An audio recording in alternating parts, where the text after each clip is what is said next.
All right, let's go over the homework for lesson 4.3.3. So for number 1, it says name all of the compounds. So we've got calcium iodide, we've got potassium oxalate, that is the weird polyatomic ion that we haven't seen before. We've got calcium oxalate, and we've got potassium iodide.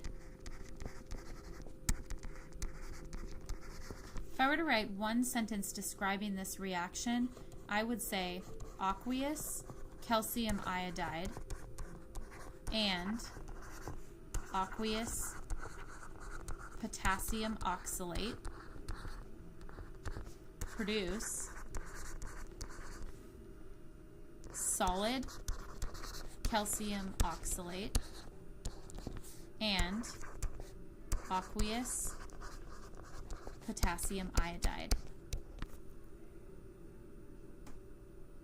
If I had 0.05 moles of each reactant, how many moles of each product could I make? Well, the ratio is 1 to 1 to 1 to 2. So I could make 0.05 moles of the calcium oxalate, since that's a 1 to 1 ratio, and I could make twice that, which is 0.1 moles of the potassium iodide. What's the molar mass of each of the substances? Well, I've got to go to my periodic table and add these up. Calcium is 40.08 and iodine is 126.9, and there's 2 of them, so that adds up to 293.88 grams per mole. And for the next one, potassium oxalate.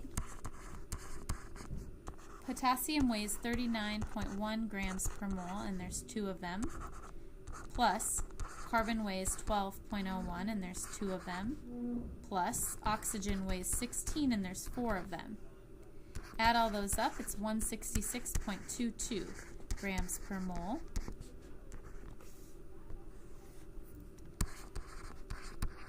Calcium oxalate. Calcium is 40.08.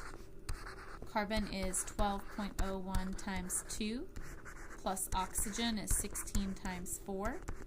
Add that up, and it adds to 128.1 grams per mole. And the last one, potassium iodide. Potassium weighs 39.1, iodine weighs 126.9. Add those together, and it comes to 166 grams per mole. Okay, now we're going to use some of those. If you have 10 grams of calcium iodide, first thing you do is write it out. How many moles do you have? Well, we just figured out 1 mole of calcium iodide weighs 293.88 grams. So you don't even have close to a mole if you only have 10 grams. 10 times 1 divided by that 293.88 comes out to be 0.034 moles of calcium iodide. For letter F, if you have 10 grams of calcium iodide, how many grams of calcium oxalate could you potentially make? Well, same first step. We need to figure out how many moles of calcium iodide we've got here, which we did in the last problem. You don't really need to rewrite this. So if you know that you can make, or you've got 0.034 moles of calcium iodide, let's look back at the reaction. For every 1 mole of calcium iodide, you make 1 mole of calcium oxalate. So it's a 1 to 1 ratio. So that means you're going to make 0.034 moles of calcium oxalate. So now I need to multiply by the molar mass of calcium oxalate, which is that 128.1, and that comes out to be 4.36 grams of calcium oxalate.